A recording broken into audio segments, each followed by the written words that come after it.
God, who at sundry times and in divers manners spake in time past unto the fathers by the prophets, hath in these last days spoken unto us by his Son, whom he hath appointed heir of all things, by whom also he made the worlds, who being the brightness of his glory and the express image of his person, no,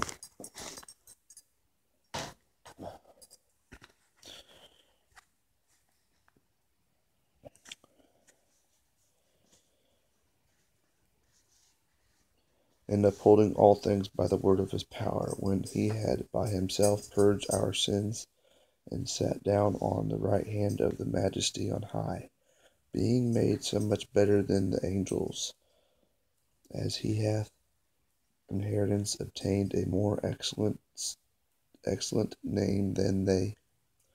For unto which of the angels said he at any time, Thou art my Son, this day have I begotten thee? And again, I will I will be to him a father, and he shall be to me a son. And again, when he bringeth in the first begotten into the world, he saith, And let all the angels of God worship him. And of all the angels he saith, And who maketh his angels spirits, and his ministers a flame of fire. But unto the Son he saith, Thy throne, O God, is forever and ever. A scepter of righteousness is the scepter of thy kingdom.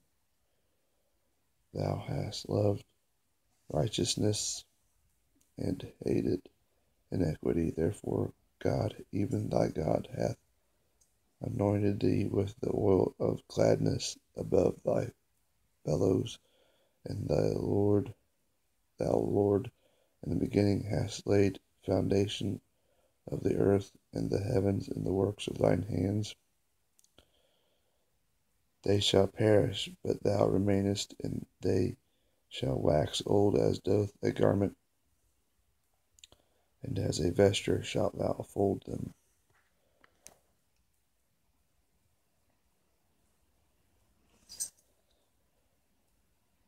Not now as a servant, but above a servant, a brother beloved specially to me, but much more unto thee both in flesh and in the Lord. If thou count me therefore a partner, receive him. No, up, and they shall be changed, but thou art the same, and thy years shall not fail. But to which of the angels he at any time sit on my right hand, until I make thine enemies thy footstool?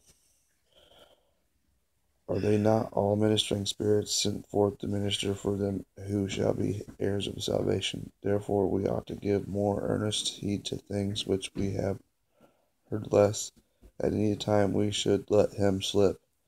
For if the word spoken by angels was steadfast, and every transgression, disobedience received a just recompense of reward, how shall we escape if we neglect so great salvation, which at the first began spoken by the Lord, and was confirmed unto us by them that heard him, God also bearing them witness both with signs and wonders, and with divers miracles and gifts of the Holy Ghost according to his own will.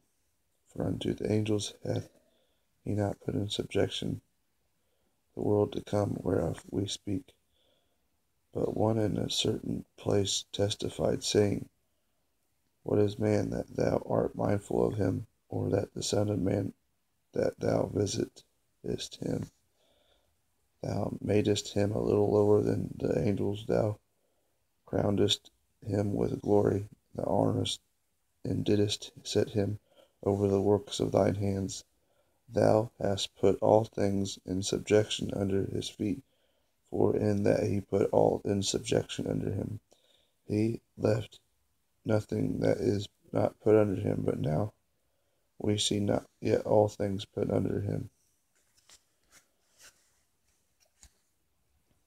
But we see Jesus, who was made a little lower than the angels for the suffering of death, crowned with the glory and honor, that he, by the grace of God, should taste death for every man. For it became him, for whom all things, and for whom all things, in bringing many sons unto glory, to make the captain of their salvation perfect through sufferings. For both he that sanctifieth and they who are sanctified are all of one, for which the cause he is not ashamed to call them brethren, saying, I will declare thy name unto my brethren. In the midst of the church will I sing praise unto thee.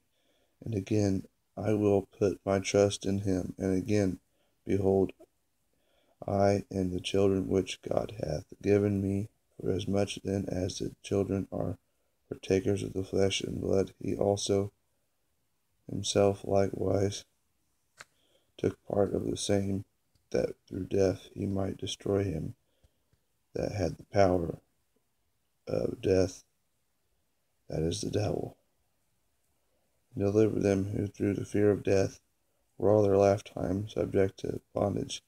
For verily he took not on him the nature of the angels, but he took on him the seed of Abraham.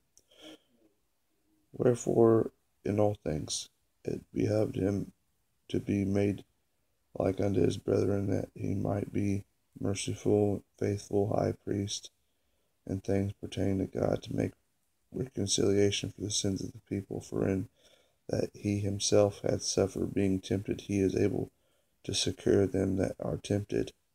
Wherefore, holy brethren, partakers of the heavenly calling, consider the apostle, the high priest, and our profession, Jesus Christ, who is faithful to him that appointed him, as also Moses was faithful in all his house. For the man was counted worthy of more glory than Moses, inasmuch as he who hath builded the house hath more honor than the house. For every house is builded more by some man, but he that built all things is God. And Moses verily was faithful in all his house, as a servant for the testimony of those things which were to be spoken after, but Christ as a son over his own house, whose house are we, if we hold the fast confidence and rejoicing hope firm unto the end. Wherefore, as Holy Ghost saith today, if you will hear his voice, harden not your hearts, as in the provocation in the day of the temptation in the wilderness, when your fathers tempted me, proved me, and saw my works 40 years. Wherefore I was grieved with that generation, and said, they do always err in their heart, and they have not known my ways. So I swear in my wrath, they shall not enter my rest. Take heed, brethren, lest there be any of you an evil heart of unbelief in departing from the living God. But exhort another daily, while it is called today, lest any of you be hardened through the deceitfulness of sin. For we made partakers of Christ, if we hold the beginning of our confidence steadfast unto the end. Well, it is said today, if you will hear his voice, harden not your hearts as in the provocation. For some, when they had heard, did provoke, howbeit not all that came out of Egypt by Moses, but with whom he was grieved 40 years. Was it not with them that had sinned, whose carcasses fell in the wilderness, and to whom sware that they should not enter into the rest, but to them that believed not? So we see that they could not enter in because of unbelief. Let us therefore fear the less promise being left us of entering into his rest. Any of you should seem to come short of it. For unto us was the gospel preached as for unto us unto them, but the word preached did not profit them, not being mixed with the faith in them that heard it. For we which have believed do enter into rest, as he said, as I have sworn in my wrath, if they shall enter into my rest, although the works were finished from the foundation of the world. For he spake in a certain place of the seventh day on the wise, and God did rest in the seventh day from all his works. And in the place again, if they shall enter in rest. Seeing therefore it remaineth some must enter therein, and they to whom it was first preached enter not, and because unbelief. Again he limiteth a certain day, saying unto David to day after a long time, as it said, the day if you will hear his voice, harden not your hearts. For if Jesus had given them rest, then he would not afterward spoken another day. Therefore remaineth therefore rest to people of God. For he that entered in his rest, he also hath ceased from his own works, as God did from his. Let us labor therefore to enter that rest, lest any man fall after the same example of unbelief. For the reward of God is quick, powerful, and sharper than any two-edged sword, piercing even the dividing sunder of the soul and spirit, and of the joints and marrow, is discerner of the thoughts and intents of the heart. Neither is there any creature that is not manifest in his sight, but all things are naked and open unto the eyes of him with whom we have to do. Seeing that then we have a great high priest that is passed into the heavens, Jesus, the Son of God, let us hold fast our profession. For we have not an high priest which we cannot touch, feeling of our infirmities, but was in all points tempted like as we are, yet without sin. Let us therefore come boldly unto the throne of grace, that we may obtain mercy and find grace to help time of need.